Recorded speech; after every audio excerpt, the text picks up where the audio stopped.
teman-teman, hari ini kita akan ibadah. Maka dari itu, kita akan menyiapkan hati kita dengan sepenuh hati kita. Dan saya doakan agar saudara bisa bersuka cita. God bless you.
Kita tetap semangat ya.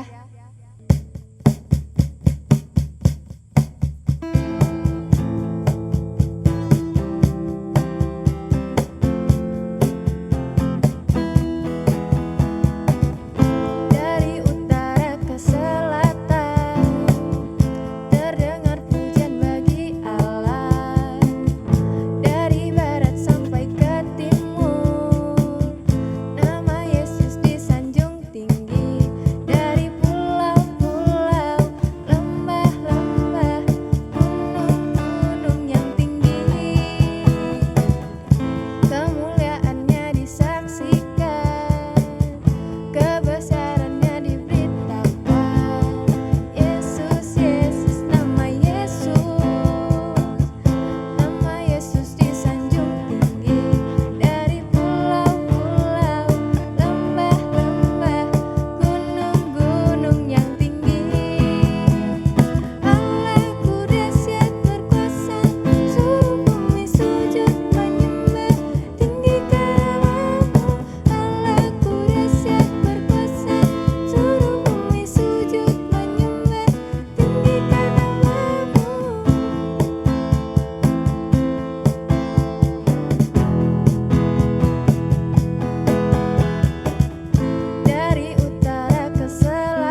Sebelum kita masuk firman, kita siapkan hati kita. Kita angkat satu pujian.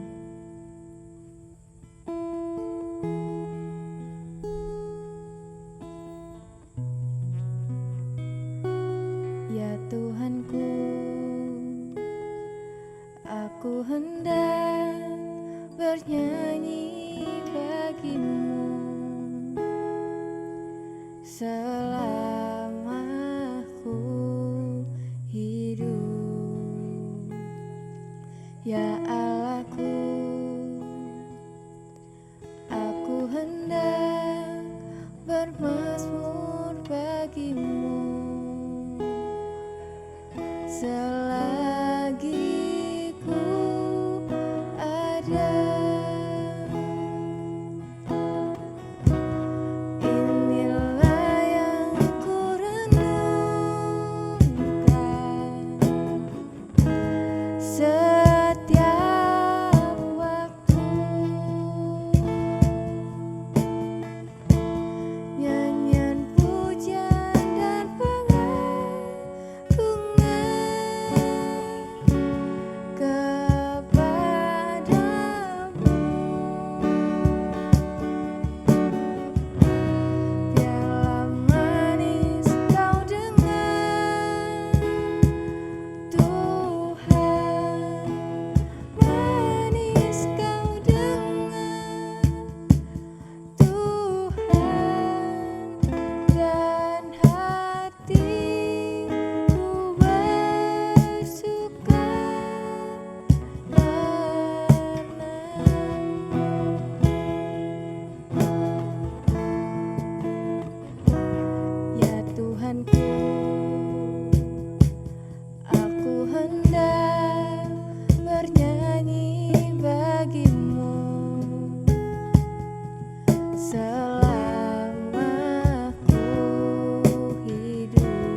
Bapa, terima kasih Bapa buat hari ini Bapa, kami sudah memuji dan memuliakan nama-Mu.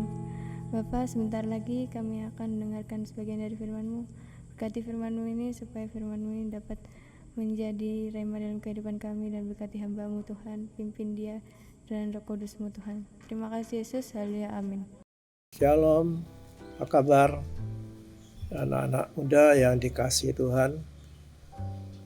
Kita bertemu walaupun kita dipisahkan oleh jarak, tapi kita percaya bahwa Tuhan ada di antara kita dan Dia akan memberkati kita semua pada saat ini dengan firman Tuhan.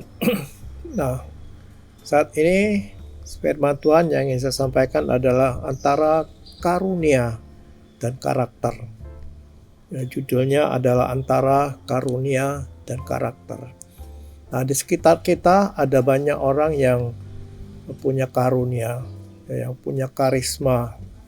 Mereka memiliki keahlian yang mungkin orang lain tidak memiliki gitu. Dan itu sungguh membuat kita kagum gitu. Orang-orang yang memiliki karunia, misalnya kemampuan menyanyi, kemampuan membaca puisi, kemampuan untuk menjadi pemimpin, ya, kemampuan yang lain yang membuat kita itu kagum. Lalu hanya kita mengidolakan dia. Dan ketika kita menjadikan seorang itu idola, maka secara naluri kita ingin meniru dia, ingin menjadi seperti dia. Ya, itu boleh-boleh saja. Ya, tidak ada larangan, tidak ada yang salah. Ya, dan memang keahlian, kemampuan, karunia, karisma itu dibutuhkan oleh setiap orang untuk hidup dalam dunia ini dan mempertahankan kehidupan itu. Juga dalam pelayanan, ya, kita butuh karunia, butuh karisma, dan itu harus diasah gitu. Ya, itu harus diasah ya, sampai kita benar-benar menjadi ahli di bidangnya. Namun, ya, jangan lupa bahwa kalau kita mengasah karunia, mengasah kemampuan, keahlian itu tanpa dibarengi dengan membangun karakter yang baik, maka semuanya akan jadi sia-sia. Ya, itu sebabnya maka karunia atau keahlian yang kita miliki, yang kita asah, yang kita kembangkan, itu harus dibarengi dengan pembangunan karakter yang baik, yang sering kita sebut sebagai karakter Kristus. Ya, kita membaca sebuah ayat di dalam Matius 7 ayat 22. Pada hari terakhir, banyak orang akan berseru kepadaku, Tuhan, Tuhan, bukankah kami bernubuat demi namamu dan mengusir setan demi namamu dan mengadakan banyak mujizat demi namamu juga? Ayat 23, pada waktu itulah aku akan berterus terang kepada mereka dan berkata, aku tidak pernah mengenal kamu, enyalah daripadaku, kamu sekalian pembuat kejahatan. Ya, ini ayat yang menggambarkan kepada kita betapa pentingnya karunia dan karakter itu. Kita harus membangun karunia, mengasahnya, mengembangkannya, karena karunia itu juga dari Tuhan. Ya, kemampuan, keahlian kita itu asalnya dari Tuhan. Tuhan yang taruh dalam hidup kita kemampuan itu. Kita tinggal mengembangkan, membangunnya. Dan betapa pentingnya juga kita membangun karakter. Ya, dari ayat itu kita akan melihat nanti bagaimana pentingnya membangun dua sisi kehidupan ini, karunia dan karakter. Mengapa karakter yang baik itu penting? Kenapa membangun karakter yang baik itu sangat dibutuhkan? Ya, yang pertama adalah karakter itu berkaitan dengan jati diri. Ya, jati diri. Karakter itu berkaitan dengan jati diri kita. Nah, Tuhan mengatakan dalam Matius 5 ayat 13 begini bunyinya. Kamu adalah garam dunia. Ya, jika garam itu menjadi tawar, Dengan apakah ia diasinkan? Tidak ada lagi gunanya selain dibuang dan diinjak-injak orang. Ayat 14. Kamu adalah terang dunia. Kota yang terletak di atas gunung tidak mungkin tersembunyi. Lagi pula orang tidak menyalakan pelita lalu meletakkannya di bawah gantang, melainkan di atas kaki dian sehingga menerangi semua orang di dalam rumah itu. Demikianlah hendaknya terangmu bercahaya di depan orang, supaya mereka melihat perbuatanmu yang baik dan memuliakan Bapakmu yang di surga. Jadi saya mengatakan bahwa karakter itu menunjukkan jati diri kita. Ya, jati diri kita. Jati diri kita adalah terang dunia. Ya, Tuhan Yesus mengatakan kamu adalah terang, garam dunia. Yesus tidak bilang begini, kamu harus jadi terang atau kamu harus jadi garam. Ya, tapi kamu adalah terang. Jadi mau tidak mau kita adalah terang yang harusnya bercahaya gitu, harusnya menerangi supaya kita berfungsi.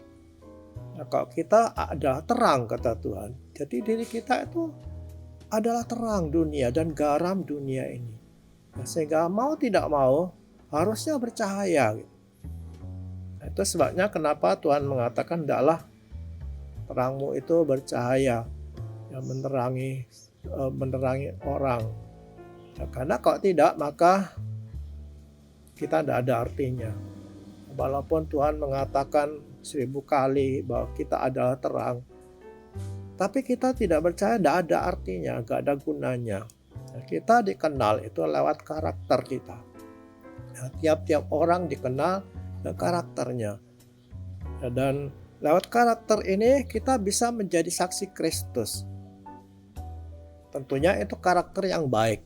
Karakter yang baik yang harus yang bisa menjadi berkat bagi banyak orang, yang memberikan kepada orang kenyamanan. Ya, ada orang yang karakternya buruk gitu. Tapi karunia bagus gitu. Ada orang yang misalnya jadi pemimpin. Orang yang merasa dipimpin itu merasa diberkati dengan pimpinannya dia. Ada orang yang pintar ngomong di depan orang.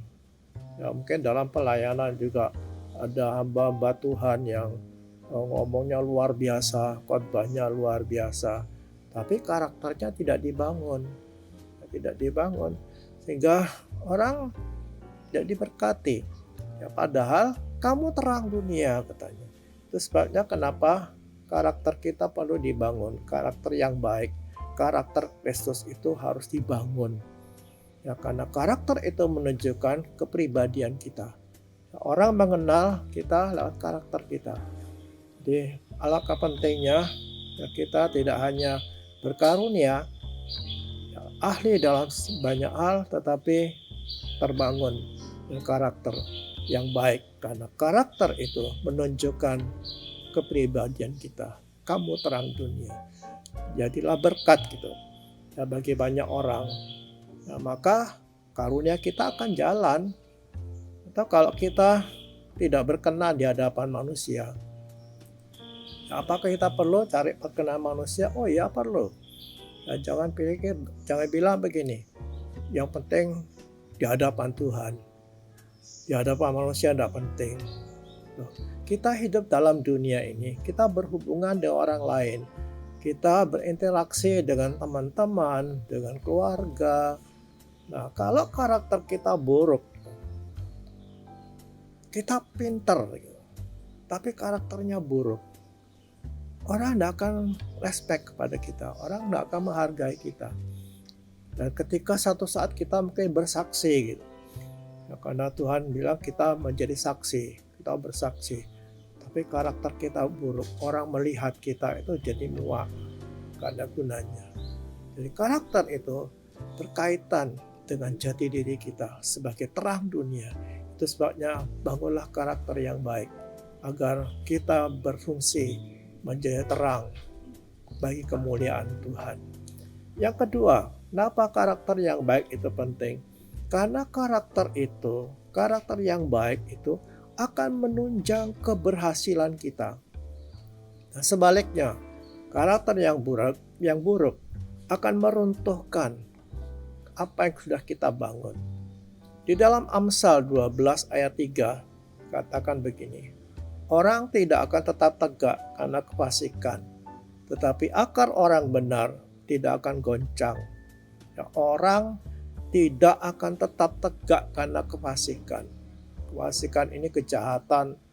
Ya, orang tidak akan tetap berhasil dengan kefasikan.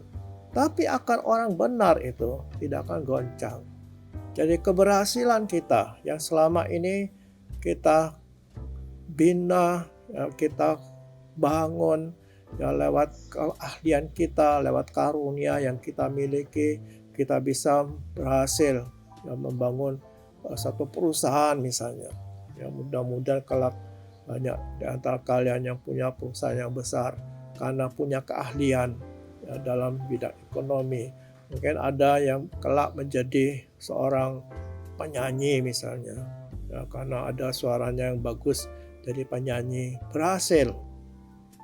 Kalau tidak ditunjang dengan karakter yang baik, maka keberhasilanmu suatu saat akan goncang dan habis. Ya, misalnya ya, seorang pedagang yang berhasil tapi karakternya buruk, ya, orang-orang tidak akan mau kerjasama dengan orang seperti ini, dan sudah pasti satu saat akan hancur. Ya, karena kita tidak bisa hidup sendiri. Ya, bahwa dalam bidang usaha itu harus ada sinergi, ada kerjasama. Itu sangat dibutuhkan. Tapi kalau karakter kita buruk, orang tidak mau kerjasama dengan kita.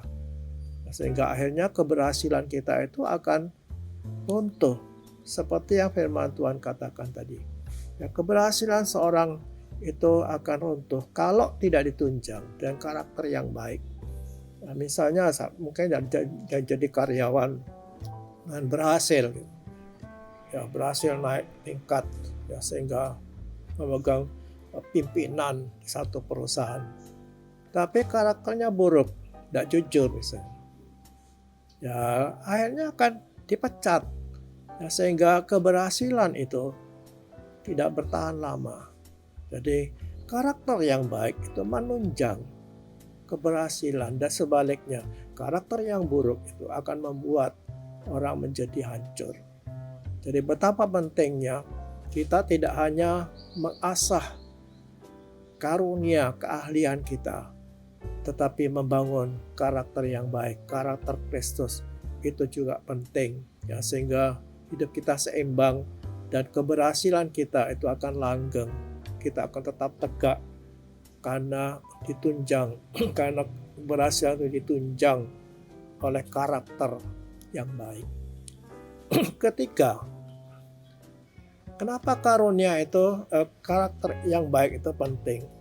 Karena ternyata bahwa Tuhan itu lebih berkenan kepada karakter daripada pada karunia. Ayat yang kita baca tadi dalam Matius 7 ayat 22 dan 23 itu kan kelak katanya akan ada orang yang berdiri di hadapan Tuhan.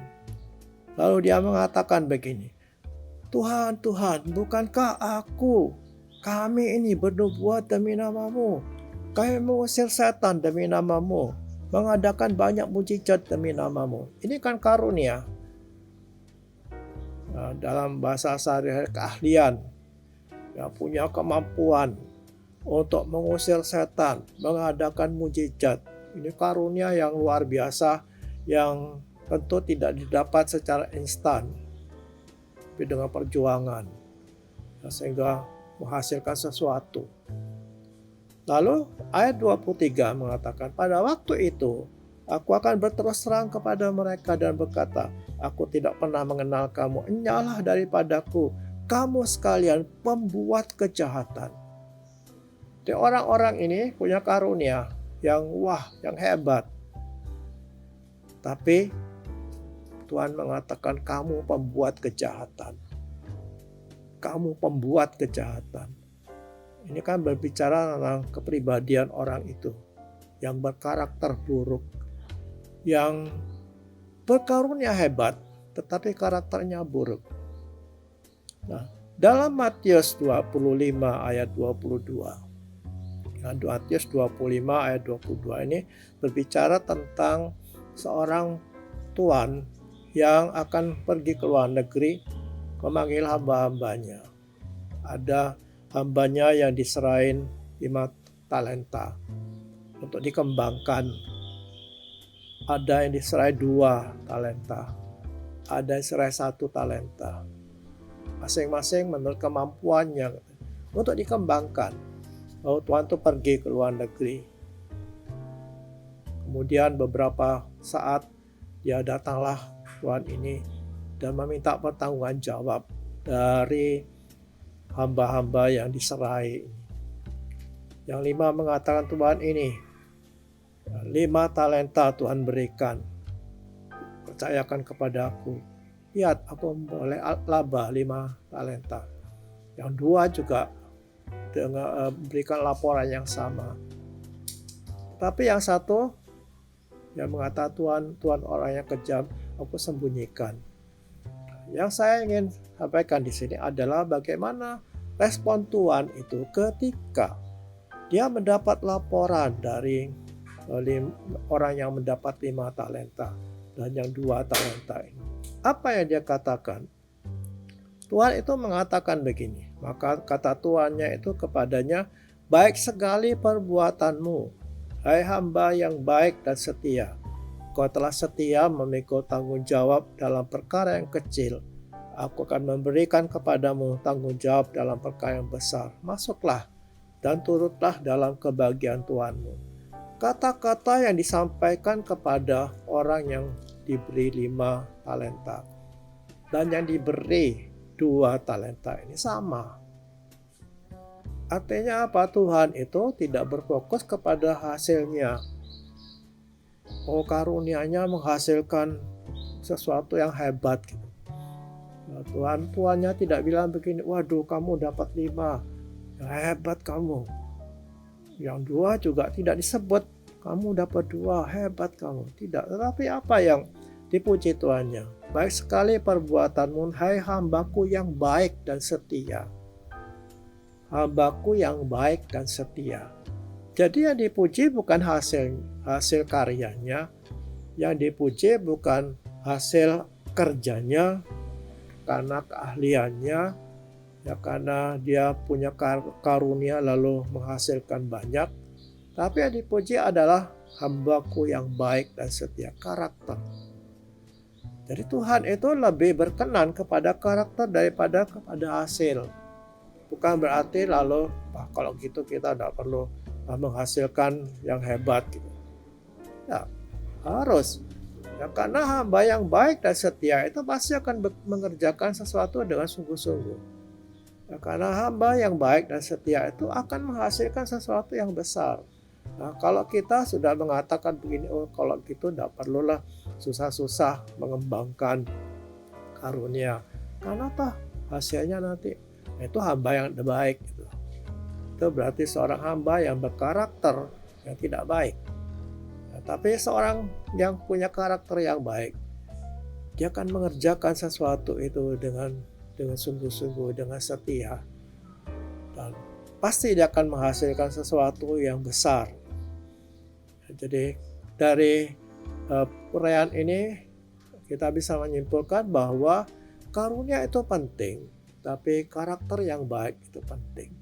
Itu sebabnya kita perlu membangun dua sisi ini. Karunia perlu diasah, dikembangkan, tapi karakter yang baik, karakter Kristus itu harus dikembangkan, dibangun dengan hati yang sungguh-sungguh mengasihi Tuhan sehingga kita memuliakan Tuhan. Lalu bagaimana kita bisa memiliki karunia yang baik? Karunia yang baik itu Tuhan telah taruh dalam hidup kita. Karakter yang baik Tuhan sudah taruh dalam hidup kita. Seperti karunia yang diberikan, keahlian diberikan oleh Tuhan itu perlu dikembangkan. Nah, karakter yang baik itu yang sudah Tuhan tanam dalam hidup kita lewat Roh Kudus yang Tuhan taruh dalam hidup kita. Itu perlu juga dikembangkan. Jangan dipendam, tapi dikembangkan. Karunia dikembangkan, karakter yang baik juga perlu dikembangkan. Dan Tuhan, bagian Tuhan adalah menolong kita. Bagaimana kita membentuk karakter? Lewat firman Tuhan. Baca firman itu. Karena itu akan membentuk karakter kita. Baca, lalu lakukan pasti. Kalau firman tidak dilakukan, sia-sia. Kita akan jadi orang Farisi, ahli Taurat dalam Alkitab. Yang ngerti firman Tuhan tapi tidak melakukan. Cuma bisa mengajar tapi tidak melakukan. Lakukan, maka hidup kita akan dirubah, karakter kita akan dibentuk. Kedua, Tuhan itu memakai atau membentuk lewat kejadian-kejadian, lewat pengalaman-pengalaman hidup, lewat peristiwa-peristiwa sedang terjadi dalam hidup kita. Tuhan bisa membentuk karakter kita, mungkin lewat kekurangan, lewat penyakit, lewat apa saja yang mungkin tidak enak. Tapi juga bisa lewat kejadian-kejadian yang menyenangkan. Ya, kita bisa belajar di situ. Ya, ketika Tuhan memberkati kita ya, dengan uang yang banyak, ingat ya, bahwa uang itu juga akan membentuk kita. Tuhan sedang ingin membentuk kita dengan uang. Kan kita senang dapat duit. Nah, bagaimana kita bisa terbentuk dengan uang yang banyak?